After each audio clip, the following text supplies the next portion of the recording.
right අයිබෝන් පුතේ හැමෝටම ඔන්න එහෙනම් සුපුරුදු පරිදි අපි morning vibes අපේ දෙවනි දවස බදාදා උදේ වැඩ පටන් ගන්න යන්නේ හරිද right එතකොට මට කියන්න ඔයාලට පැහැදිලිව ඇහෙනව නේද right හරි දැන් සමහර ළමයි අපි හින්දා උදේ පාට නැගිටිනවා මං කියන්නේ එහෙම තමයි හිතන්නකෝ දැන් දවසක් සාර්ථකව පටන් ගන්න උදේ පාන්දර නැගිටලා වැඩ පටන් අරගෙන දවස plan කරලා වැඩේට බහිනවා කියන්නේ දවස කොහොමත් සාර්ථක වෙනවම තමයි. ඉතින් මම හිතුවේ නෑ මෙච්චර ලොකු ළමයි පිරිසක් අපිත් එක්ක මේ morning vibes program එකට එකතු වෙයි කියලා. හරි අහගන්නකෝ. අපි කාලේ නාස්ති කරන්නේ නැතුව උදේ ඉඳන්ම වැඩ පටන් ගමු. හරි. වතුර ටිකක් බීලිමු. මට සාමාන්‍ය ටිකක් හෙම්බිරිස්සාව මේ දැන් පොඩ්ඩක් ඕනනම් මටත් තිබුණා අද කම්මැලි අනේ අමාරුයි නිදා ගන්න. එහෙම එපා. මොන දේ තිබුණා. හිතන්නකො අපිට නැගිට ගන්න බැරි තරමට උණ කියලා. හැබැයි ඒත් ඔයාට පහට හැරෙනවා නම් අන්න ඔයා පට්ට උනන්දුවක් තියෙන ළමෙක්. ඔයා මතක තියාගන්න පුතේ. ඔයාට වෙන මොටිවේෂන් ඕනේ නැහැ. ඔය උදේ පාන්දර නැගිට්ටට පස්සේ ගෙදර අම්මයි තාත්තයි විශේෂයෙන් අම්මා කරන වැඩ ටික දිහා බැලුවා නම් ඔයාට ආය මොටිවේෂන් එකක් ඕනේ නැහැ. ඔයාට තේරෙනවා ඒ මිනිස්සු කොච්චර කැපකිරීමක් කරනවද? සීතලේ නැගිටලා උයන්න ඕනේ වතුර අතපත ගන්නවා. ඔයාලා මේ වතුර ටිකක් ගෑවුනත් කෑ ගහනවා සීතලයි කියලා. ඒ අයට සාධාරණයක් කරන්න ඔයාට තියෙන එකම දේ ඉගෙන ගන්න එක. ඒ කියන්නේ යාලා ඒ අපිට දීපුවට ණය ගෙවන්න බෑ. සාධාරණයක් කරන්න පුළුවන් එකම ක්‍රමය. එහෙනම් ඔන්න උදේ පාන්දර කාලේ නාස්ති කරගන්න එපා. උදේ පාන්දර කියන්නේ අපිට වටිනම කාලයක්. අනික මේ ටයිම් එකේදී අපේ නර්ව් සෙල්ස් අලුතෙන් රිනිව් වෙනවා. ඒ කියන්නේ රිනිව් වෙනවා කියන්නේ පුතේ දැන් ඔයා මෙහෙම හිතන්නකෝ. අපි මෙහෙම හිතමු දැන්.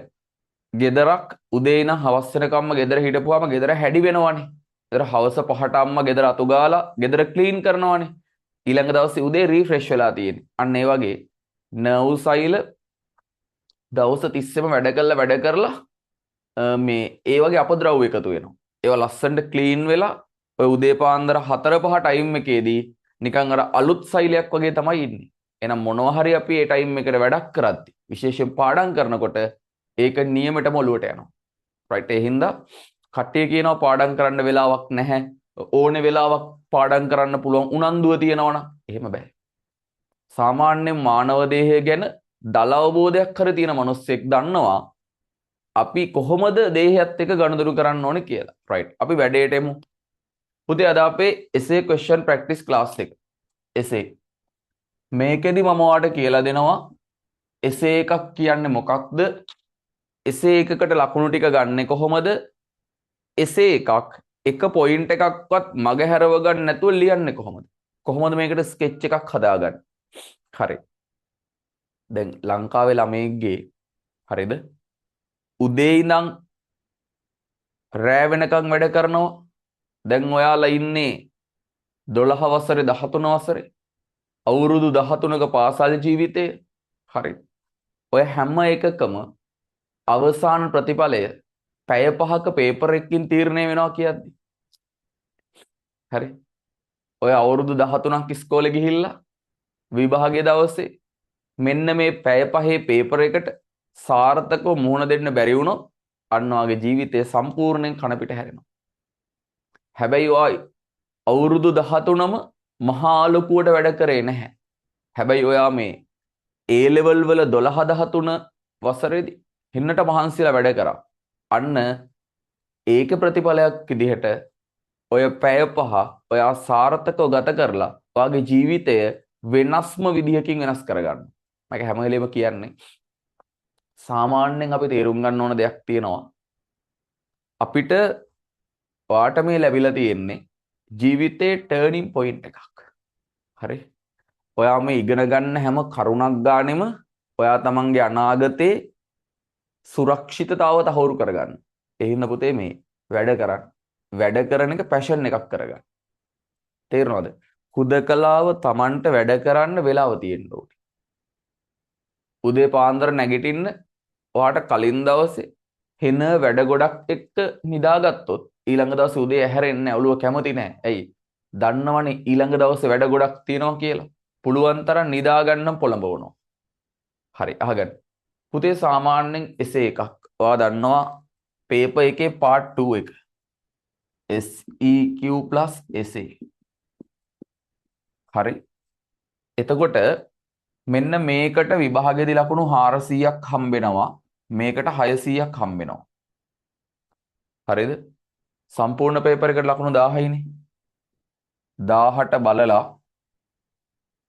ඊට පස්සේ 50න් තමයි ලකුණු ටික දෙන්නේ. MCQ එකට 50යි. ඒකට කෙලිම 50න් එන්නේ. SCQ SA 50යි. අවසානයේට 100න් කීයද කියලා වාට හම්බ වෙනවා. මොකද පේපර් එකක් කරාට වැඩක් නැහැ. ලකුණු දෙන්නේ කොහොමද කියන දේත් ඔයා දැනන් ඉන්න ඕනේ. ඒකත් කම්පල්සරි. හරි? එතකොට ළමයි දැන් එසේකට ලකුණු 600ක් හම්බ වෙනවනේ. විභාගයේදී ඔබ රචනා ප්‍රශ්න 4ක් ලියන්න ඕනේ. 6ක් දෙනවා. 6න් ඔයා 4ක් තෝරගෙන ලියන්න ඕනේ. ඒ කියන්නේ එක රචනා ප්‍රශ්නයකට ලකුණු 150ක් හම්බ වෙනවා. 150 ඒවා 4ක් 600යි. ඒ කියන්නේ එක රචනා ප්‍රශ්නයකට ලකුණු 150ක්. හරිද? අහගන්න කතාව. විභාගේ වෙලාවේදී පුතේ මං කිව්වා මේ සම්පූර්ණ පේපර් එකටම ඔයාට හම්බෙන්නේ පැය 3යි. මම මේ කියලා දෙන්නේ බිඳුව මට්ටමේ ඉඳන් කොහොමද ළමයෙක්ට එසේ එකක ලකුණු 150න් 150ම ගන්න කියලා. පුතේ සාමාන්‍යයෙන් එසේ එකක් හොයා හිතුවට ලේසි කියලා. ලේසි. හැබැයි ලකුණු 150න් 50ම ගන්න එක ටිකක් අමාරුයි. ඒකට අපිට එකම එසේ එක අඩුම 20 වතාවක්වත් ලියලා යන්න වෙනවා. පුළුවන් කරන්නේ වැඩි. මම ඔයාට දෙනවා ළඟදිම ප්ලෑන් එකක්. එසේ එකක් අප්ඩේට් කරන්න ඕනේ කාල සීමාවන් එක්ක. මං හැමදාම කියන්නේ වැඩ කරලා ප්‍රැක්ටිස් එක හදාගන්න ඕනේ. අපිට අපේ බර්ත්ඩේ එක අමතක වෙන්නේ නැහනේ. අපිට වෙන කාගේ හරි බර්ත්ඩේ එකක් අමතක වෙයි. හැබැයි අපිට අපේ බර්ත්ඩේ එක අමතක වෙන්නේ නැහැ. ඔයා හැම එකක්ම ඔයාගේ ඔළුවේ බර්ත්ඩේ එක ගබඩා කරලා තියෙන තැන ඒ ආකාරයට ගබඩා කරොත් ඔයාට ඒවා ඉක්මනට මතක් වෙනවා. ඒකට මම කියලා දෙන්නම් කරන්න ඕන වැඩ ටික. කියන දේවල් ලස්සනට අහගෙන ඒ දේවල් ලියලා තියාගෙන වැඩේට බහින්න. පුළුවන් කරන්න. උදේ පාන්දර තියෙන්නේ නැගිටලා වැඩ කරන්න මිසක කම්මැලිකමට ඇඳකට ගුලි වෙලා නිදා ගන්න නෙවෙයි. හීන දැක දැක නිදා ගන්න එපා. හීන දැක දැක හැරෙන්න ඕනේ. ඇයි? තමන්ගේ හීනයක් තියෙනවා ඒක ලස්සනට පාට කරගන්න ඕනේ. හැමදාම මම කියන්නේ ඔයාට වැඩ කරන්න ඒ වැඩ කරන එකක් කන්සිස්ටන්සි කරන්න ඕනේ. එක දිගට කරන්න ඕනේ. ඔය සමහර ක්ලාස් තියෙන පේපර් පටන් ගන්නවා ඊළඟ මාසෙ නම් පේපරයක් තියා මොකුත් නැහැ. එහෙම බෑ.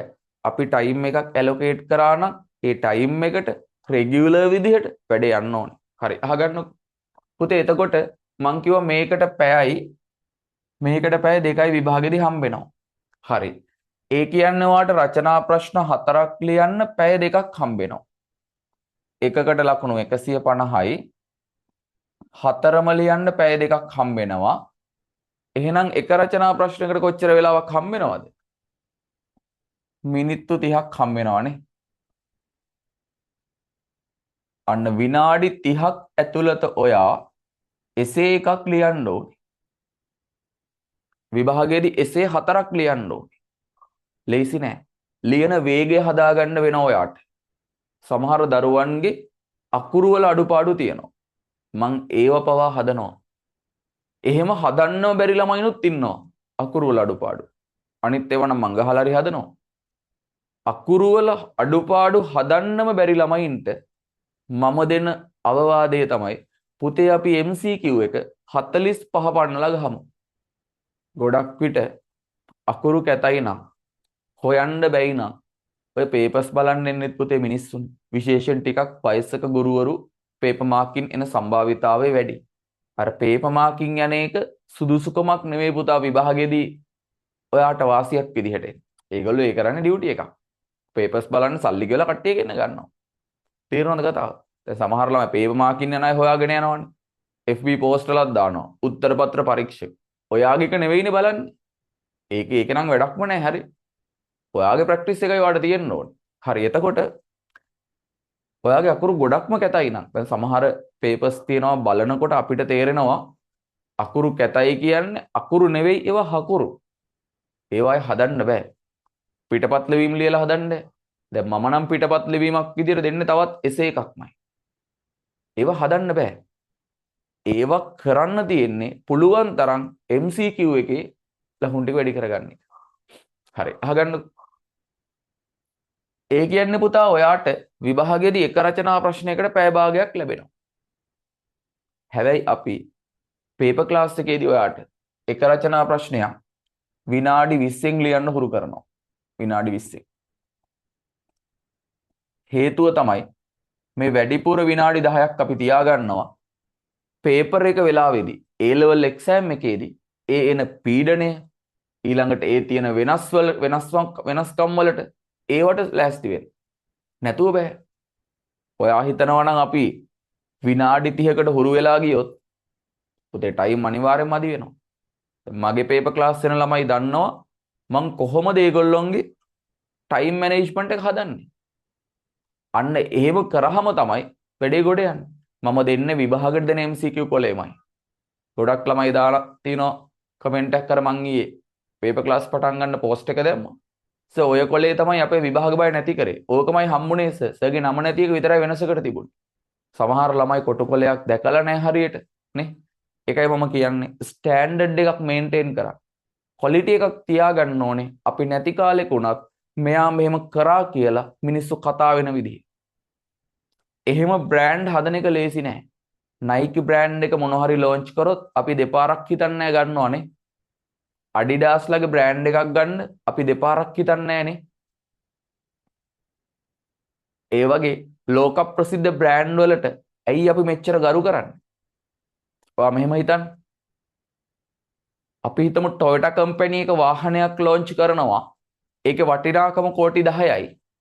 ඔයා කවදාවත් ඒක ගන්න කලින් චෙක් කරනවද මේ කම්පැනි එක මේක හරියට හැදුවද නැද්ද කියලා? නෑ අයියේ. ඔයාට විශ්වාසයක් තියෙනවා Toyota කියන්නේ බ්‍රෑන්ඩ් එකක් ඒගොල්ලෝ කවදාවත් ෆේලියර්ස් දාන්නේ නෑ කියලා. හැබැයි ඔයා හිතන්න ඔයා අහලවත් නැති කම්පැනි එකක් වාහනයක් හදලා ලොන්ච් කරනවා. ඔයා ඒක ගන්න කලින් අඩුම 10 දෙනෙක්ගෙන්වත් අහනවා. ඇයි ඔයාට ඒ බ්‍රෑන්ඩ් එක තාම විශ්වාස නැහැ? ඒ බ්‍රෑන්ඩ් එක ඔයාගේ විශ්වාසය ඇති කරන්න පුළුවන් මුකුත් තාම එළිය කරලා නැහැ. හැබැයි Toyota වාහනේ ගැන ඔයාලට ලොකු විශ්වාසයක් තියෙනවා. BMW ඔයාලට ලොකු විශ්වාසයක් තියෙනවා. Nike Adidas ඔයාලට ලොකු විශ්වාසයක් තියෙනවා. ඒක තමයි කියන්නේ. අන්නේ විශ්වාසය ඔයාගේ හිතේ ඇති කරන්න ඕනේ. අපි මෙන්න මේ පේපර්ස් සම්බන්ධව. ඒතර ඔයාලට විභාගයට යන්න බය නැහැ. ඔයා දන්නවා ඔයා පාස් වෙනවා කියලා. ඒ හින්දා මතක තියාගන්න ක්වොලිටි එකක් මේන්ටේන් කරන්න. ඒක ලේසි නෑ. හැබැයි ඔයා ඒ ක්වොලිටි එක උපරිමයට මේන්ටේන් කරපු දවසට ඔයා බ්‍රෑන්ඩ් එකක් වෙනවා. ඒතර අනිත් බ්‍රෑන්ඩ් ඔයාට ඕන වෙන්නේ නැහැ. ඒක ඔළුවේ තියාගන්න. හරි. එහෙනම් අපි සාමාන්‍යයෙන් පුතේ විනාඩි 20කින් එක රචනා ප්‍රශ්නයක් ලියන්න ඔයාට හුරු කරනවා. හරි. එහෙනම් මතක තියාගන්න මේ කියපු කරුණු ටික මම මේ බිඳුවේ ඉඳන් කියන්නේ සමහර ළමයි ඇත්තටම දන්නේ රචනා ප්‍රශ්නකට ලකුණු දෙන්නේ කීයෙන්ද රචනා කීයක් ලියන්න වෙනවද ඒ කිසිම දෙයක් දන්නේ නැහැ. ඔයා අප්ඩේට් version එකක් වෙන්න. ලෝකේ ජීවත් වෙන්න බෑ කරුණු දන්නේ නැතුව. හරි. එහෙනම් මතක තියාගන්න ඔයාට විභාගෙදී රචනා ප්‍රශ්න 4ක් ලියන්න වෙනවා. එක රචනා ප්‍රශ්නයකට ලකුණු 150යි. ඊළඟට පුතේ එක රචනා ප්‍රශ්නයක් ලියන්න විභාගෙදී විනාඩි 30ක් හම්බ වෙනවා. හැබැයි පුතේ අපි දෙන්නේ විනාඩි 20යි. හරි. දැන් එහෙනම් ඒ කරුණු පැහැදිලිද?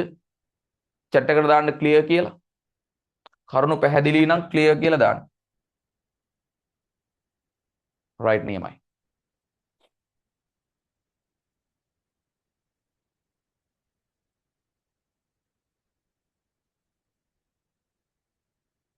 හරි. හරි.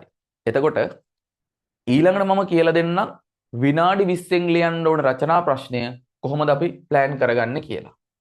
අපි අද example එකකට පුතා රචනා ප්‍රශ්නයක් ගන්නවා. example එකකට රචනා ප්‍රශ්නයක් ගන්නවා. හරි. ඉතින් හිතන්න උදේ පාන්දර හෙන ආතල්ලේ බං. මමත් හැරෙනවා උඹලත් හැරෙනවානේ. පැයයිනේ ගන්නෙ. පැයක් බයෝ වලින් වැඩ පටන් ගන්නවා කියද්දි ඒකේ අමුතු ගැම්මක් තියෙනවා. ඒකේ අමුතු පැෂන් එකක් තියෙනවා. අපි ලංකාවේ හදන්න ඕනේ රැලි. ඒ කියන්නේ ගැම්මට කරොත් රැල්ලක් වෙනවා. රැල්ලට කරොත් ගහගෙන යනවා කියලා කියන්නේ. අපි ගැම්මට වැඩක් කරන්න ඕනේ. කවදාවත් දේවල් අතාරින්න එපා. මොන මට්ටමක හිටියත් මම කියන්නේ නහයට උඩින් වතුර දාලා හිටියත් අතක් හරි උඩට උස්සන් ඉන්න ඕනේ. කොයි මොහොතක හරි chance එකක් එනවා. මතක තියාගන්න. අද්දින් අල්ලන් ඉන්න ඔයාගේ chance එක මොන අවස්ථාවකදී හරි වාට එනවා. අවංකව මහන්සි වෙන හැම එකාටම ලෝකේ හරි ගිහින් තියෙනවා. හැබැයි වෙන්න ගත වන කාලේ පොඩි වෙනසක් වෙන්න පුළුවන්. මහන්සි වෙනවා ප්‍රතිඵල නැහැ. ඒත් මේක අල්ලගෙන ඉන්නවා. අන්න බලන්න පුතේ මොලය කොහොම හරි අපිව ටාගට් වලට අරන් යනවා. එහෙම දෙයක් ලෝකෙත් තියෙනවා. ඒක දන්නේ වැඩ කරන මිනිස්සු. සමහර ළමයි මේ වෙද්දි තාම ඇඳේ. සමහරව ඇඳේ නම් අපි මේ ප්‍රෝග්‍රෑම් එක බලනවා. හරි. දෙමව්පියන්ටත් විශ්වාසයක් එනවා. ෆිසිකල් ගුරුවරුත් මෙච්චර ඉන්න ඔන්ලයින් ළමයි. අපි ඔන්ලයින් යන ළමයි මෙන්න උදේ පාන්දර නැගිටලා වැඩ පටන් ගන්නවා. අන්න ඒ පැෂන් එක හදාගන්න. මම නම් සාමාන්‍යයෙන් පොඩි කාලේ නම් උදේ පාන්දර හැරෙනවා. මට එලාම් ඕනේ නැහැ හැරෙන්න. ඔයා දන්නවා අපේ දේහයේ තියෙනවා වොච් එකක්. හරි. මෙලටොනින් තමයි දේහේ වොච් එක විදිහට ක්‍රියා කරන්නේ හෝමෝනයක්. එයා අපිව වෙලාවට හැරවනවා. අපි ඔළුවේ හිතාගෙන නිදාගත්තොත් රයිට් මට පාන්දර 5ට නැගිටින්න ඕනේ. හරියටම 5ට හැරවනවා. හරියටම 5ට. ඒක හරියටම මම නම් කරනවා. ඔයාලත් ඒක ප්‍රැක්ටිස් කරගත්තොත් ආ එලාම් ඕනේ නැහැ. එන කම්මැලියෙක් වෙන්නේ නැතුව බොරුවට හීන දැක දැක කම්මැලිකමින් ඉන්නේ නැතුව උදේ පාන්දර නැගිටලා වැඩ පටන් ගන්න. හැම පැත්තක්ම කළුවර වෙලාවේදී හැම ගෙදරකම ලයිට් දාලා නැහැ උදේ පාන්දර 5ට. හැබැයි සමහර ගෙවල් වල උදේ පාන්දර 5ට 4ට ලයිට් දාලා මිනිස්සු වැඩ. අන්නේ මිනිස්සු තමයි ජීවිතේ සාර්ථකත්වයට යන්නේ. උදේ පාන්දර නැගිටිනවා කියන එක අමාරුයි. උදේ පාන්දර නැගිටලා වැඩ කරන්න හිත හදාගන්න එක අමාරුයි. හැබැයි හුරු වුණාම ඒක පැෂන් එකක් වෙනවා. සමහර ගුරුවරුත් ඉන්නවා පන්තියේ නැගිටින්න හෙන පරක්කු වෙලා. පන්තියේ එන්නෙත් පරක්කු වෙලා. ඉතින් ජීවිතේ මාර අසාර්ථකයි. හැම දෙයක්ම පරක්කු වෙනවා කියන්නේ ඒක හරිම කැතයි ජීවිතයකට. ඒක නිකන් අර ඉරිච්ච ෂර්ට් එකක් ඇඳන් එනවා වගේ තමයි මම නම් දකින්නේ. පර්සනැලිටි එකේ නම් හැදෙන්න ඕන. හරි අහගන්නකො. පුතේ රචනා ප්‍රශ්නය තමයි අපි ගන්න. ප්‍රෝටීනවල ව්‍යුහය හා කෘත්‍ය පැහැදිලි කරන්න. ප්‍රෝටීනවල ව්‍යුහය හා කෘත්‍ය පැහැදිලි කරන්න ඔන්න ඔයාලට රචනා ප්‍රශ්නයක් ලැබෙනවා. මම කියලා දෙන්නම් කොහොමද මේකට ස්කෙච් එකක් හදන්නේ. මේ වගේ රචනා එකක් ලැබුණාම මොනවද අපි කරන්න කියලා ඔයාලට මම කියන්නම්. පුතේ සාමාන්‍යයෙන් මම කියවනේ ඔයාලට මගේ පේපර් එකක් ලියනකොට ඔයාලට ලැබෙන්නේ විනාඩි 20යි. ඔය එසේ මේනියා ක්වෙස්චන් වල මම දාලා තියෙනවා විනාඩි 20යි දෙන්නේ අපි. හරි. දැන් මෙන්න මේ විනාඩි 20 ඇතුළත අපි රචනා එකක් ලියන්න ඕනේ. හරි. දැන් ඔයා A level exam එකට වාඩි වෙලා ඉන්නේ. නිකන් උපකල්පනය කරන්න. හරි. ඔන්න exam එකේ වාඩි වෙලා ඉන්නේ. දැන් ඔයා essay ලියන්න පටන් ගන්න යන්නේ. ඔන්න ඔය පටන් අර ගන්න ඔයා දැන් මොකද්ද 5 6 7 8 කියලා නෙන්නේ අංක. එතකොට ඔන්න ඔයා තෝරගන්නවා රචනා ප්‍රශ්න 4ක්. රයිට්. ඔන්න පළවෙනි එක ලියන්න පටන් ගන්නවා. හැබැයි ඔයාට විනාඩි 20ක් යද්දි රචනා එක සම්පූර්ණ කරගන්න බැරි වෙනවා. හරි. හැබැයි ඔයා ඒක හොඳට ලියන්නත් දන්නවා. ඔක්කොම ටික දන්නවා. ඔයාගේ ලිවීමේ වේගයේ මොකක් හරි වෙනසක් හින්දා හරි ඒක විභාගයේ දවස හින්දා හරි මොකක් හරි අවුලක් හින්දා ඔයාට විනාඩි 20කට වඩා යනවා. ඒ කියන්නේ ඔයාට විනාඩි 20ක් ඇතුළත ඒ රචනා ප්‍රශ්නේ කම්ප්ලීට් කරගන්න බැරි වෙනවා. මොකක්ද ඔයා කරන්නේ? අඬනවද? අඬනවද? නෑ. ඔයා කරන්න ඕනේ ඒක ලියලා ඒක ලියන්න ඉඩ තියලා ඊටු ටික ඊළඟ රචනා එක පටන් ගන්න ඕනේ. ඊළඟ රචනා එක පටන් ගන්න ඕනේ. හැබැයි ඔයා ඔළුවේ තියාගන්න මට චුට්ටක් අනිත් රචනා ප්‍රශ්න වේගෙන් ලියන්න වෙනවා. ඇයි මට කලින් එකේ කම්ප්ලීට් කරන්න ටිකුත් තියෙනවා. රයිට්. ඔන්න දෙවෙනි එකට යනවා ඒක කම්ප්ලීට්. තුන්වෙනි එකට යනවා ඒක කම්ප්ලීට්. හතරවෙනි එකට යනවා ඒක කම්ප්ලීට්. අන්න ඊට පස්සේ ඇවිල්ලා ආයේ අරගේ අඩුපාඩු ටික හදනවා. සමහර ළමයි පාඩම් කරලම ගියපු රචනා එකක් ආපුවාම හෙන සතුටටපත් වෙලා විනාඩි 45ක් විතර අරගෙන ඒ රචනා එක ලියනවා 150න් 150යි. අනිත් තුනටම 150න් 50යි 150න් 60යි 150න් 100යි වැඩක්ම නැහැ. විභාගේ කියන්නේ පුතේ මේ අමුතු දෙයක් නෙවෙයි. මම කියන්නේ අපි කපටි වෙන්න ඕනේ. කපටි කියලා මේ අදහස් කරන්නේ අපි ටෙක්නික් දැනන් ඉන්න ඕනේ. ලේසියෙන් එළිය මිනිස්සෙක්ට බයෝමැත්ස් කරපු ළමෙක්ව රවට්ටන්න බෑනේ. ඇයි ඒ? දැන් බයෝමැත්ස් පන්තිවල අපි සාමාන්‍යයෙන් පුතේ මේ ෆයිල් කවර් එකටවත් මම නම් ඔය පූසොන්ගේ, හාවොන්ගේ, රෝසමල් ඕවා දාන්නේ නැහැ. ඒ තමයි පුතේ ලංකාවේ මිනිස්සු තවත් මිනිස්සෙක් රවට්ටන්න පාවිච්චි කරන ටූල්. හැබැයි දැකලා තියෙනද වෙන ක්ලාසස් වල? රෝසමල් එවනවා, පූසෝ එවනවා, බල්ලෝ එවනවා. ඇයි? ඒ තමයි පුතේ ඒක දැකලා එන මිනිස්සු ඉන්නවා. ඒක දැකලා පන්ති යන ළමයි ඉන්නවා. අපේ පන්තිවල අපි ක්වොලිටි එකක් මේන්ටේන් කරනවා. නේ සයන්ස් කියන වෙනම ක්‍රවුඩ් එකක්. උන්ට මේ රෝසමලක් දීලා පන්ති වරෙන් කිව්වට උන් එනවද? පිස්සුද බං. බුලත් කොලයක් දීලා ආරාධනා කරාට උන් එනවද? නෑ බං. සීනි තිබුණොත් විතරයි කූඹිය ඇදෙන්නේ. හරි. දැනුම තියෙනවා නම් එයාට ගන්න යමක් තියෙනවා නම් පමණයි ඒ ළමයි පන්ති වලට එන්නේ. අන්න ඒ වගේ. හොඳට මතක තියාගන්න. විනාඩි 20කට වඩා රචනා ප්‍රශ්නයකට යනවා නම් ඒක නතර කරලා ඒක ඔයාට කොච්චර පුළුවන් වුණත් ඊළඟ ප්‍රශ්නෙට යා යුතුමයි. මොකද ඔයා රචනා 4ක් කම්ප්ලීට් කරන්න ඕනේ. මම මේ කියන ටෙක්නික් ටික හොඳට ඔළුවේ තියාගන්න. මං මෙහෙම කිව්වා කියලා ඔයාට විභාගේ වෙලාවේදී ඕක මැවි මතක් වෙන්න ගන්නවා. ගොඩක් ළමයින්ට ඔයා කියලා දෙන්න කවුරුත් නැහැ. පේපර් එකක් ලියන විදිය කියලා දෙන්න කවුරුත් නැහැ. එක පාටම අතාරිනවා ගෙනල්ලා පේපර් එකක්. අපි එහෙම නැහැ. යුනිට් ටෙස්ට් එකක් කරනවා, SCQ, yes no අනම්මනම් ඔක්කොම කරලා තමයි ඔයාව පේපර් එකට ලෑස්ති කරන්නේ. ඒක නිසා හැමදාම මතක තියාගන්න ඕන දෙයක් තියෙනවා. පේපර් පටන් ගත්තද එතන ඉඳන් රෙගියුලරි පේපර්ස් ටික ලියන්න ඕනේ. ඔයාට කිසිම අවස්ථාවක ඒවා ස්කිප් කර යන්න බෑ. මම හැමදාම කියන්නේ කොහොම හරි කරලා අරමුණක් හදාගන්න, ඒ අරමුණ වෙනුවෙන් මහන්සි වෙන්න.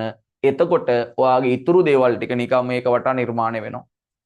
එහෙනම් මතක තියාගන්න විභාගෙට ගියාම එසේ එකකට විනාඩි 20කට වඩා යනවනම් අන්න ඔයා ඊළඟ එකට යන්න ඕනේ. සර් ඉතින් සර් කිව්වේ විභාගෙදී පැය භාගයක් හම්බ වෙනවා කියලා. හරි. විනාඩි 20ෙන් අතර කරන්න. ඒතර ඔයාට ඔළුවේ තියෙනවා. හරි මට තව විනාඩි 10කුත් තියෙනවා. කමක් නැහැ ඊළඟ එකට යන්න. අරකට ඉඩ තියන්න. ඊට පස්සේ ඊළඟ එක වා හිතන්නකෝ විනාඩි 15න් ඉවර කරා කියලා. ඒක ලේසිම එකක්. ඒත් ආයෙ මේකට එන්නේ නැහැ. හරි ආයෙ මේකට එන්නේ නැහැ.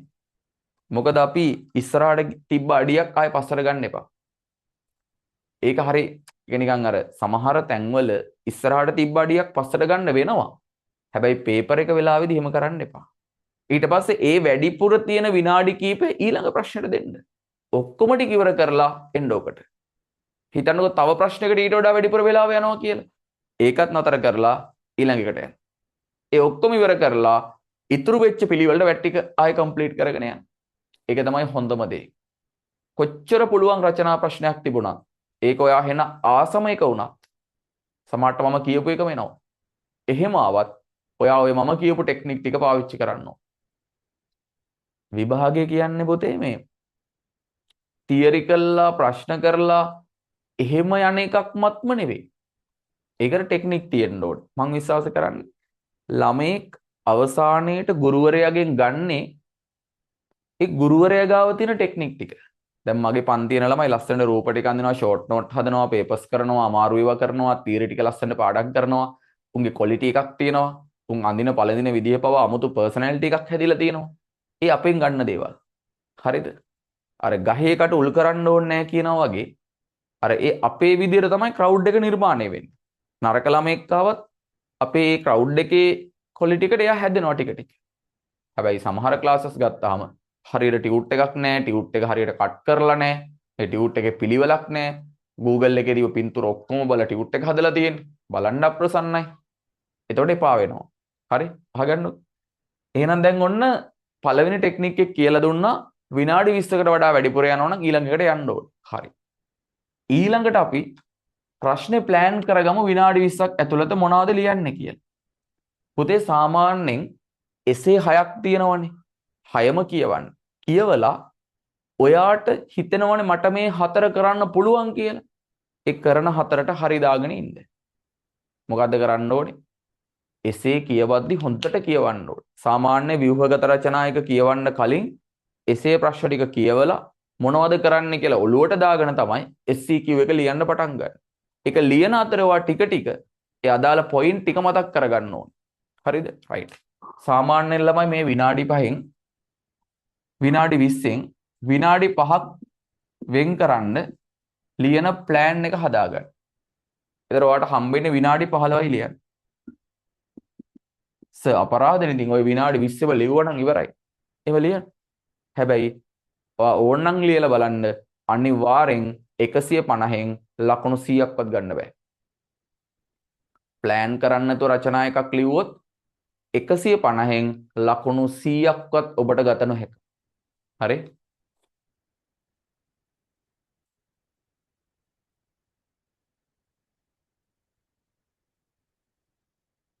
150න් ලකුණු 100ක්වත් ගන්න බෑ. හරි. කොහොමද ප්ලෑන් කරන්නේ? රයිට්. ඔන්න ප්ලෑන් එක හදන විදිහ. අපි මුලින් රචනා ප්‍රශ්න කියවනවා. ප්‍රෝටීන වල ව්‍යුහය සහ කෘත්‍ය පැහැදිලි කරන්න. ඒ කියන්නේ මේ ව්‍යුහය ගැනත් ඕනේ, කෘත්‍ය ගැනත් ඕනේ. හරි. ඔන්න අපි ස්කෙච් එක හදන්න යන්නේ. මෙන්න තියෙනවා ප්‍රෝටීන. දැන් රචනා ප්‍රශ්නේනේ. essay question. හරි. ඔන්න අපි ලියන ඒවා ටික මෙහෙම දාගන්නවා. මුලින්ම ප්‍රෝටීන පිළිබඳ හැඳින්වීම. ප්‍රෝටීන. ඔයා මේක ටිකක් කෙටියෙන් ලියන්න බැල් අකුරෙන් වගේ. මම ටිකක් අර පැහැදිලිව ලියන්න. ප්‍රෝටීන පිළිබඳ හැඳින්වීම. හරි. දැන් මේක කරලා පුරුදු ළමයාට මේක දඩබඩ ගාලා කරන්න පුළුවන්. හරි. හැබැයි ස්කෙච් එක හදාගෙන ඉන්න එක අනිවාර්යයි. ඒකෙන් පොයින්ට් ඔක්කොම ටික ලියන්න පුළුවන් වෙනවා. හරි. එතකොට ළමයි දැන් ප්‍රෝටීන නෝට් එක ගත්තාම මොනවද මේකේ ලියන්න ඕනේ? දැන් මේකේ ලියන්න ඕනේ ප්‍රෝටීන ඇමයිනෝ අම්ල වලින් සෑදී ඇත. ඊළඟට මූලද්‍රව්‍ය සංයුතිය ඊළඟට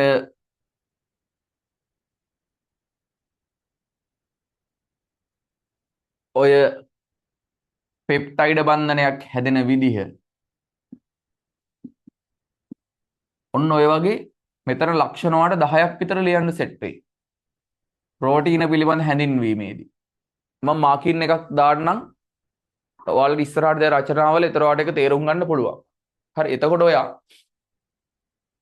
මතක තියාගන්න පළවෙනි ඡේදය ප්‍රෝටීන පිළිබඳ හැඳින්වීමක් කරන්න ඕනේ. දැන් ප්‍රෝටීන ඇමයිනෝ අම්ල වලින් හැදිලා තියෙනවා. මූලද්‍රව්‍ය සංයුතයේ CHONS. ඊළඟට ඇමයිනෝ අම්ලයක් ගැන කියන්න ඕනේ. ඇමයිනෝ අම්ලයක් ගත්තාම කාබොක්සිල් කාණ්ඩයක් තියෙනවා. ඊළඟට ඇමයිනෝ නැත්නම් ඇමයින් කාණ්ඩයක් තියෙනවා. හයිඩ්‍රජන් පරමාණුවක් තියෙනවා.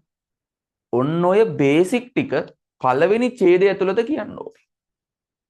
ඔයාට දැන් අද නෝට් එක කියවලා මෙන්න මේ වගේ හැඳින්වීමට අදාළ ලක්ෂණ කීයක් තියෙනවද කියලා හොයාගන්න පුළුවන්. ඒක සර්ට කියන්න තිබ්බන්. මං එහෙම කියන්නේ මම මේ ඔයාට දෙන්න සපෝට් එකක්. උදව්වක්. ඔයා තමයි ඒකෙන් ගන්න ඕනේ දේවල් අරගෙන ප්ලෑන් එක හදාගන්න ඕන. මම මේක මට ඕන නම් තිබුණා PDF එකක් විදියට ඉලස්ට්‍රේටර් වලට දාලා ලස්සනට ඔයාලට මේක හදලා ස්ක්‍රීන් එකේ මේක ෂෙයා කරමින් උගන්වන්න. එහෙම එක්කුත් මං කරනවා. හැබැයි ප්‍රෝටීන වලට නෙවෙයි. ටිකක් අර ඔයාට කරුණු අමාරු රචනා ප්‍රශ්න තියෙන්නේ. ඒ වගේ තැන්වල. ඉතින් මං දිගටම මේ ක්ලාස් එකේදී ඔයාට එසේ ලියන විදිය කියනවා. ඊට පස්සේ අපි ටයිම් තියලා එසේ එකක් ලියනවා. ඔයාලා ලිව්වට පස්සේ ඕනනම් අපිට බලලා දෙන්නත් පුළුවන්. ඔයාලා ඒක PDF කරලා එවුවාම අපි ටැබ් එකෙන් බලලා ලකුණු ටික දෙනවා. අන්න එහෙමයි අපි. එතකොට ඔයාගේ අර ප්‍රැක්ටිස් එක හැදෙනවනේ. එහෙනම් පුතේ පළවෙනි ඡේදෙදී ඔන්න ওই ටික දාන්න ඕනේ. එතකොට සාමාන්‍යයෙන් ඇමයිනෝ අම්ලයක් ඇඳලා පෙන්වන්න පුළුවන් නම් ඒකත් හොඳයි. හැබැයි ওই පෙප්ටයිඩ බන්ධන හැදෙන විදිහෙම අඳින්න අවශ්‍ය නැහැ කියලා මේගොල්ලෝ කියනවා. හැබැයි ඔය මොනවා කිව්වත් සමහර විට ඔරිජිනල් මාකින් එක එනකොට ඕකටත් ලකුණක් දීලා තියෙන්න පුළුවන්. දැන් උදාහරණයක් විදිහට ඔයාට පෙප්ටයිඩ බන්ධන ගැන එහෙම කියද්දි දැන් මෙන්න මෙහෙම පෙන්වන්න පුළුවන්. පෙප්ටයිඩ බන්ධනයක් හැදෙන විදිහ. හරි.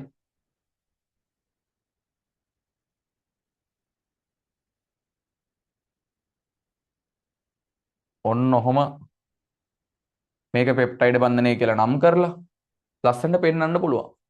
එතකොට ඔන්න පළවෙනි ඡේදය ඉවරයි. දැන් පළවෙනි ඡේදේ කිසිම ගැටලුවක් නැතුව ලස්සනට ඉවර කරගත්තා. එතකොට ඔයාලට මෙතෙන්ට කරුණු කීයක් ලියන්න පුළුවන්ද? හරිනම් පුතේ පොයින්ට් තියෙනවා 1යි 2යි 3යි 4යි 5යි 6යි 7යි 8යි 10ක් විතර තියෙනවා. මෙන්න මේ ඡේදෙට පොයින්ට් 10ක් එනවා. ආසන්න වශයෙන් ගත්තා. අන්න ඔයා ස්කෙච් එක හදාගෙන තිබ්බොත් ඔයා දන්නවා පොයින්ට් 10ක් එනවා. මං ඒ 10 ලිව්වද? නැතුව අර එකපාරට ඇඳෙන්න නැගිට්ටා මොන හරි එකක් කරන්න ගත්තා වගේ කරගෙන ගියොත් අනිවාර්යෙන් පොයින්ට් මිස් වෙනවා. ඔය මොන්න මගුල කරත් හරිද පොත බලාගෙන ලිව්වත් පොයින්ට් මිස් වෙන උන් ඉන්නවා. එහෙම එකක් දෙකක් මිස් වුණාට අවුලක් නැහැ, ඒක සාධාරණයි. හැබැයි මම කියන්නේ අපි හරියට ප්‍රැක්ටිස් කරලා යනවා නම් ඔය එක දෙකවත් මිස් වෙන්නේ නැහැ. ඇයි අපිට එහෙම හදාගන්න බැරි? පුළුවන්. ඕනතරම් කාලය තියෙනවා හදාගන්න. ඕනතරම් රචනා ප්‍රශ්න ලිවීමේ පහසු අපිට තියෙනවා. කොළ ටිකක් ගත්ත, මාතෘකා ටිකක් ගත්ත ලිව්වා. මම මාක් ස්කීම් පොත් පවා දෙනවා. පාඩමෙන් පාඩමට මාක් ස්කීම් පොත් පවා මම දෙනවා. ඉතින් ඇයි එහෙනම් අපිට ඒක හදාගන්න බැරි? අපිට උනන්දුවක් නැති හින්දා. එහෙනම් ඔයා දන්නවා මෙතෙන්ට පොයින්ට් 10ක් එනවා. හරි. එතකොට ඔයාට මාර ෂුවර්නේ. ඔයා ඔන්න සම්පූර්ණ පොයින්ට් ටික ලිව්වා. හරි. ඊළඟට අපි යනවා ඕකේ ඊළඟ එක ගැන කතා කරන්න. ඊළඟට ළමයි දැන් ඊළඟ ඡේදය අපි ගන්න ඕනේ. කෙලින්ම ඇමයිනෝ අම්ලයක් ගැන පොඩ්ඩක් වැඩිපුර විස්තර කරන්න ඕනේ. ඒ කියන්නේ ඊළඟ එකේදී ඇමයිනෝ අම්ලය ගැන පොඩ්ඩක් විස්තර කරන්න ඕනේ. දැන් කලින් එකෙත් ඇමයිනෝ අම්ල ගැන කිව්වා. හැබැයි ඇමයිනෝ අම්ලයක දැන් ওই පෙප්ටයිඩ් බන්ධනයක් හැදෙන විදිහත් කිව්වනේ. හැබැයි දැන් කියන්න ඕනේ. පෙප්ටයිඩ් බන්ධනයක් කියන්නේ මොකක්ද? ජල අණුවක් පිට වෙනවා. ඇමයිනෝ අම්ල උභයගුණී. ඔන්න ඔය වගේ ඊළඟ ඡේදය හදන්න ඕනේ. ඒකෙත් තියෙනවා පොයින්ට් සාමාන්‍යයෙන් 12ක් 13ක් තියෙනවා. මේ ඒකෙදී අපිට ලියන්න පුළුවන් ඇමයිනෝ අම්ලයක OH කාණ්ඩය අනෙක් ඇමයිනෝ අම්ලයක හයිඩ්‍රජන් කාණ්ඩයත් එක්ක එකතු වෙලා ජල අණුවක් හදනවා. ඊළඟට අපිට කියන්න පුළුවන් ඇමයිනෝ අම්ල වලින් සෑදුණු පොලිපෙප්ටයිඩ් දාම එකකින් හෝ කිහිපයකින් ප්‍රෝටීන හැදිලා තියෙනවා. අන්න බලන්න දෙවනි ඡේදය. ඒ කියන්නේ මෙතන පොයින්ට් 12ක් විතර එනවා කියලා අපි හිතමු ආසන්න වශයෙන්. ඔන්න දැන් ඡේද දෙකක් ඉවරයි. රචනා ප්‍රශ්නයක් පොඩි පොඩි කරුණු වලට කැටගරි කරාම අපිට එක පොයින්ට් එකක්වත් මග අරගන්න දෝ ලියන්න පුළුවන්. තේරෙනවද මං කියන කතාව? අපිට පොයින්ට් මග හැරෙන්නේ අපිට මේ පොයින්ට් එක සමහර වෙලාවට අමතක වෙලා හින්දා නෙවෙයි. අපිට ඒක ලියන්න ඕනේ කියලා එතනදී හිතෙන්නේ නැහැ. ඒ සම්පූර්ණ එකම එකට අරන්නේ තියෙන්නේ අපි. ඒතර ඔක්කොම නිකන් අර එක අච්චාරුවක් වගේ. හැබැයි සෙපරේට් කරලා කොටසින් කොටස ටාගට් කරොත් අන්න වැඩේ සාර්ථකයි. දැන් ඔය සාමාන්‍යයෙන් යුද්ධයක් තිබිලා ලංකාවේ යුද්ධයක් තිබ්බනේ 30 වසරේ. හැබැයි යුද්ධේ කොහොම හරි අපි ජයග්‍රහණය කරානේ. ඒ ජයග්‍රහණය කරේ ලංකාවේ ඉන්න ඔක්කොම ත්‍රිවිධ හමුදාව සහ පොලිසිය LTT එකට වරෙන් කියලා මූණට මූණ ගියාද? නෑ. ඒගොල්ලෝ කරේ පොඩි පොඩි ටීම් යවලා තැන් තැන් වලින් ගැහුවා. ඒතර මොකද වෙන්නේ? එහෙම තැන් තැන් ගොඩාක් එකතු වුණාම අන්න සම්පූර්ණයි. අන්න ඒ ටෙක්නික් අපි පාවිච්චි කරන්න ඕනේ.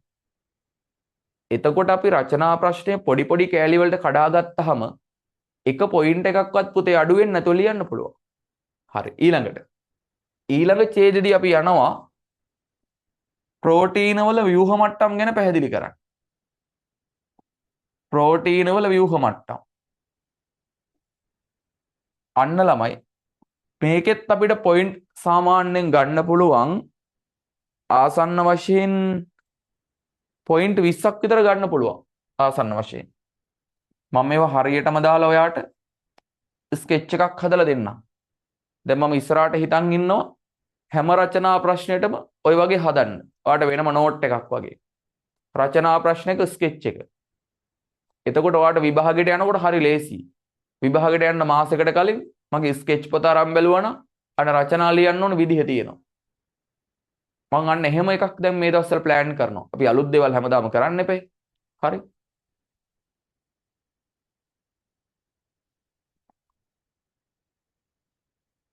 දැන් සමහර ළමයි අපෙන් අහනවා ප්‍රෝටීන වල ව්‍යුහය හා කෘත්‍ය පැහැදිලි කරන්න කියලා රචනා එකක් තිබුණොත් ප්‍රෝටීන වල ව්‍යුහ මට්ටම් ලියන්න ඕනේද කියලා. ඔව් ඉතින්. එහෙම ලියන්න නැතුව බෑනේ.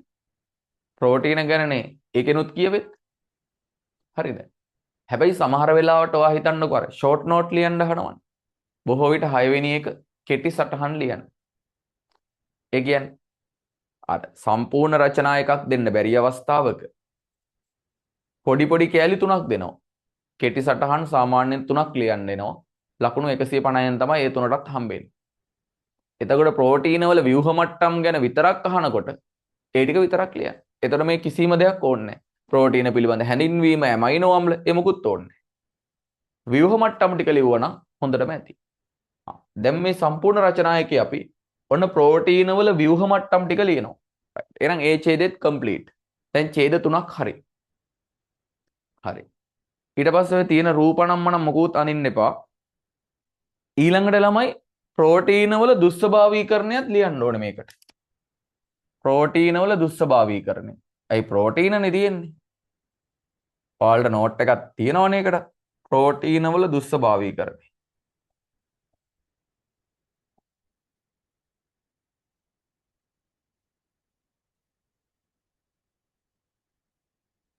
ඒකෙත් පොඩි ඡේදයක් තියෙනවා ප්‍රෝටීන වල අර ව්‍යුහ මට්ටම් වෙනස් වෙලා ප්‍රෝටීන එක ගුණහානි වීමනේ දුස්සභාවීකරණය කියන්නේ. ඒකත් ලියන්න ඕනේ. දැන් බලන්න 1 2 3 4 ඡේද 4ක් හරි. අරකේ පොයින්ට් ඇති 1 2 7ක් විතර තියෙනවා. දුස්සභාවීකරණයේ පොයින්ට් 7ක් විතර තියෙනවා. 8ක් කියලා දාමු.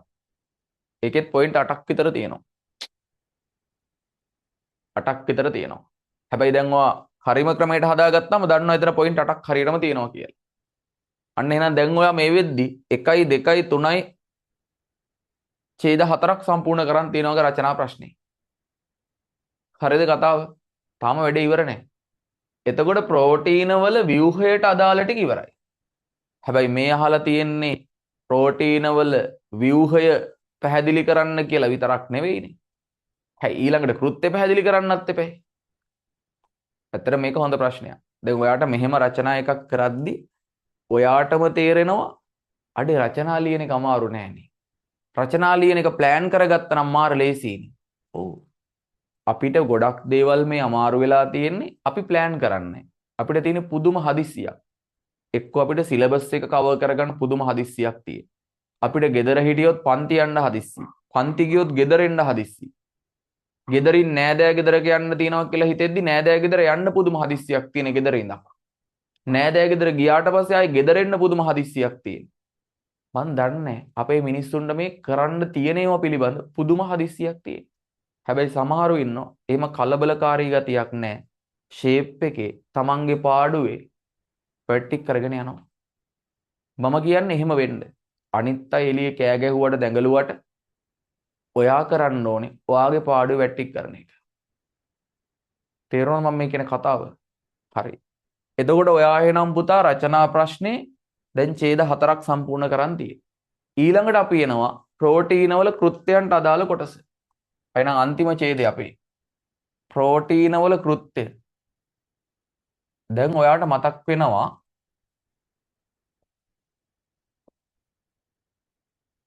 හරි ඔයාට මතක් වෙනවා වගුවක් තිබ්බේ. පුතේ සමහර ළමයි වගු ගහනවා විභාගෙදී. අවුලක් නැහැ පුළුවන්. වගුවක් විදිහට ලියන්න පුළුවන්. හැබැයි හොඳට මතක තියාගන්න වගුවක් ලියන හැම අවස්ථාවකදීම රචනා ප්‍රශ්නේ සම්පූර්ණ ලකුණු වලින් 10%ක් අඩු වෙනවා. ඔයා ගන්න ලකුණු වලින් 10%ක් අඩු වෙනවා. ගන්න ලකුණු වලින් නෙවෙයි. දැන් 150න් 10%ක් කියන්නේ 15ක් නේ. ඔයාට ලකුණු 15ක් අඩු වෙනවා. වගුවක් ලිව්වොත්. දැන් සමහර ළමයි ඒව දන්නෙත් නැහැ. දැන් මාකින් යන පුරුවරු පැනල් එකක් අපි ගාව ඉන්නවනේ. අපි ඒගොල්ලොත් එක්ක හැම වෙලේම සාකච්ඡා කරලා ඒගොල්ලෝගෙන් ගන්න ඕන දේවල් ගන්නවා. මොකද අපේ පේපර්ස් ඒගොල්ලෝ බලනවනේ. තේරුණාද කතාව? එතකොට වගුවක් අපි ඡේදයකට හදාගෙන තියෙන්න ඕනේ. එන වගුවක් තියෙන හැම තැනකම අපි ක්ලාස් එකේදී රචනා ප්‍රශ්නයක් ලියලා ප්‍රැක්ටිස් එක හදාගෙන ඒක ඡේදයක් බවට පත් කරගන්න ඕනේ. එහෙනම් ඔන්න කෘත්‍යයන් ටික ලියනවා. ඊළඟට ළමයි මට හිතෙනවා දැන් ප්‍රෝටීන ප්‍රශ්නයක් සම්පූර්ණයෙන් අහනවා නම් ප්‍රෝටීන හඳුනා ගන්න විදිහත් ලිව්වනම් හොඳයි කියලා. අත්‍යවශ්‍ය නැහැ. හැබැයි මම නම් කියන්නේ බයුරෙඩ් පරීක්ෂාව ප්‍රෝටීන හඳුනා ගැනීමේ පරීක්ෂාවත් ලියන්න. හේතුව තමයි විභාගෙදී ඒගොල්ලෝ බැරි වෙලාවත් හරිද ඔය පොයින්ට් එකක් ගත්තොත්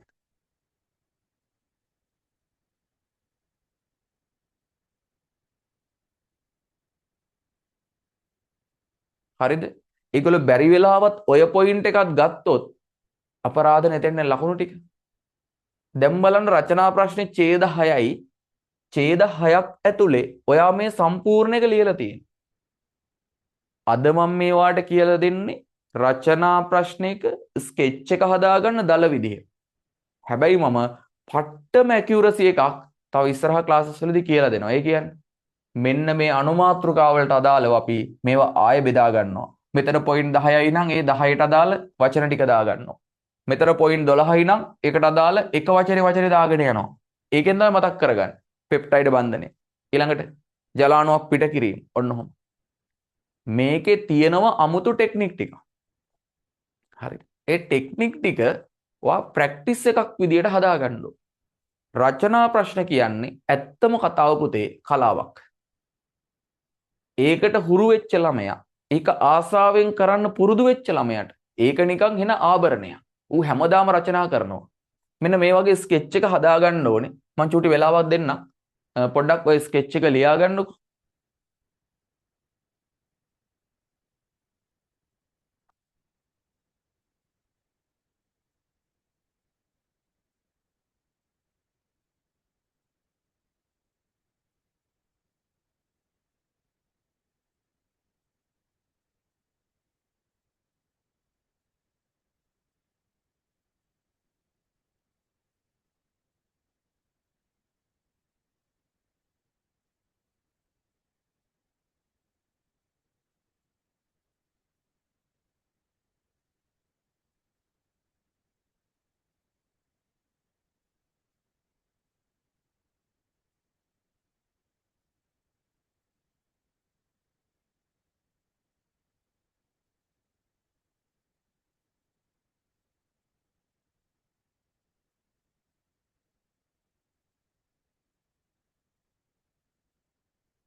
හරි. හරිද? ලියාගත්ත නේද? රයිට්. අහගන්නකෝ. එතකොට රචනා ප්‍රශ්නයක් හරියට ප්ලෑන් කරන්නේ කොහොමද? දැන් ඇත්තට මේ කියලා දුන්නේ තාම බේසික් එකක්. මේකේ තව තව ස්ප්‍රෙඩ් කරපු එකක් තියෙනවා. එතකොට ඕක අපිට විනාඩි 5න් හදන්න බෑනේ. ඊට වඩා වැඩි වෙලාවක් යනවානේ. අන්න ඒකත් හොඳ ප්‍රශ්නයක්. පුතේ, ඒ පුරුදු නැති මිනිස්සෙක්ටනේ. දැන් ඔයා මෙහෙම හිතන්නකෝ. ඔයාට මොන හරි වැඩක් කරලා කරලා දැන් සාමාන්‍යයෙන් පළවෙනි දවසේම ඔයා ඉගෙන ගන්න මොන හරි එකක්. ඔයාගේ ඔළුවට යන්න ගොඩක් වෙලා යනවානේ. දැන් ප්‍රෝටීන ගැන මම උගන්වනවා. ඔන්න ඔයා හාහා පුරා කියලා ප්‍රෝටීන ඉගෙන ගන්න පළවෙනි දවසේ. සෑහෙන වෙලාවක් යනවා ඔයාගේ ඔළුවට මේක කාවදින්න. හැබැයි ඔන්න ඔයා ඉගෙන ගත්තට පස්සේ දවසකින් ආයෙ ඔය නෝට් එක බලනවා. තව දවස් දෙකකින් විතර ආයෙ බලනවා. අන්න ඔයාට මේ නෝට් එක බලන්න යන වෙලාව ටික ටික අඩු වෙනවා. අවසානයේට ඔයාට විනාඩි 5න් විනාඩියෙන් විතර ප්‍රෝටීන නෝට් එක මතක් කරගන්න පුළුවන්. මේකත් ඒ වගේ. මේක හදට පළවෙනි දවසේ ඔයාට වෙලාව යයි ටිකක්. කමක් නැහැ. මේකට දෙන්න ඕන වෙලාව ඔයා දෙන්න. හැබැයි ඔයා ටික ටික යනකොට මේක විනාඩියෙන් දෙකෙන් හදන්න හුරු වෙනවා. විනාඩි 5ක් අපේ විභාගෙදී මේකට ඇලොකේට් කරනවා, වෙන් කරනවා. හැබැයි හදලා ප්‍රැක්ටිස් එක හැදුනහම ඔයාට මේක විනාඩියෙන් දෙකෙන් හදා ගන්න පුළුවන්. මේක නිකන් අර මැප් එකක් තියාගෙන කැලේක ඇවිදිනවා වගේ වැඩක්. මැප් එකක් නැතුවත් කැලේ ඇවිදින්න පුළුවන්. හැබැයි අපිට එක්ක කැලේ අතරමං වෙන්න වෙනවා. නැත්නම් සාර්ථකව ඇවිද ගන්නත් පුළුවන් වෙන්න පුළුවන්. හැබැයි ගොඩක් තැන් අපිට මිස් වෙනවා. මේ වගේ වැඩපිළිවෙලක් කරොත් ඔයා විභාගයේදී රචනාවලට එක පොයින්ට් එකක්වත් මග අරගන්න නැතුව ඔයාලට ලියන්න පුළුවන්. මං කියන්නේ හැම වෙලේම ඔයාට රචනා ප්‍රශ්නවලදී එක පොයින්ට් එකක්වත් මග අරගන්න එපා. ඒක හරි පාඩුයි. 1000න් එකක් අඩු වුණා කියලා අවුලක් නැහැනේ. හැබැයි මතක තියාගන්න ලකුණු හැදෙන්නේ එක එකතු වෙලා. ඒක නිසා ඔයාට සිද්ධ වෙනවා හැම පොයින්ට් එකක්ම හොද්දට හරියට බලලා ලියන්න. රචනා ප්‍රශ්න 4ට මේ වගේ ස්කෙච් එකක් හදාගෙන ලියලා බලන්න. අනිවාර්යයෙන්ම මාක්ස් ටික වැඩි වෙනවා. දැන් ඔයා කරන්න ඕනේ පුළුවන් නම් හැමදාම දවසකට එක බයෝ රචනා එකක් ලියන්න විනාඩි 20ක් ටයිම් තියලා. එතකොට ඔයා හිතන්නකෝ ඔයා මාසෙකට කොච්චරක් ලියනවද? සතියකට කොච්චරක් ලියනවද? නේ? දවසකට එක ගානේ සතියට රචනා 7ක් ලියනවා. මාසෙට රචනා ලියනවා 28ක්. නේ? අවුරුද්දකට කොච්චරක් ඔයා ලියනවද? අන්න එහෙම ටික ටික රචනා වලට හුරු වෙන්න. රචනාවක් ලියන එක දවසකට පුරුද්දක් කරගන්න. ඒක උදේ හරි හවස හරි ඔයාට මහන්සි වෙලා ඉන්න වෙලාවක හරි කමක් නෑ. එහෙම තමයි රචනා හැදෙන්න ඕනේ. එකම රචනා ප්‍රශ්නේ අඩුම 10 වතාවක් 20 වතාවක්වත් ලියලා ගියොත් විභාගයේදී 21 වෙනි වතාවේ ලියද්දි අන්න අඩුපාඩු වෙන ප්‍රමාණය මාර අඩුයි. සමහර ළමයින්ගේ රචනා ප්‍රශ්නේ විභාගයේදී ලියන පළවෙනි අවස්ථාව අඩුපාඩු වෙන එක සාධාරණයි. පොයින්ට් අපි හිතමු රචනා ප්‍රශ්නක සාමාන්‍ය පොයින්ට් 30ක් තියෙන්න පුළුවන්. ඊළඟට පොයින්ට් 40ක් 60ක් තියෙන අවස්ථාත් එනවා. ඒ වගේ සෑහෙන ප්‍රමාණයක් අඩු වෙනවා එතකොට. ඒකයි මම හැම වෙලේම කියන්නේ පොයින්ට් ගාන අඩු වෙන්න දෙන්න එපා. රයිට්. එතකොට මෙන්න මේ විදිහට ඔයා ප්‍රෝටීන වල ව්‍යුහය හා කෘත්‍යයට අදාළ රචනා එක කරොත් හරියට කරොත් එක පොයින්ට් එකක්වත් මග අරගන්න නැතුව ලියන්න පුළුවන්. මොකද සාමාන්‍යයෙන් ළමයින්ට ලකුණු ගොඩක් අඩු වෙන්නෙත් ඔය රචනා එක සහ ව්‍යුහගත රචනා. MCQ වලත් සමහරුන්ට අඩු වෙනවා. නමුත් MCQ එක කිසියම් මට්ටමක් දක්වා ස්කෝර් කරගන්න පුළුවන්. අපිට අකුරු ලියන්න නැහැ. කොහෙන් හරි උත්තරයක් තියෙනවනේ. හැබැයි රචනා ප්‍රශ්නේම බෑ. හරි පොයින්ට් එක ලියන්න ඕනේ. ලියද්දි අකුරු ගැන සැලකිලිමත් වෙන්න ඕනේ. අකුරු වල ප්‍රමාණය ගැන සැලකිලිමත් වෙන්න ඕනේ. ඔය හැම එකක්ම තියෙනවා. ඔයාලට දැන් තේරෙන්න ඕනේ රචනා එකක් වුණත් නිකන් ලියලා බෑ කියලා.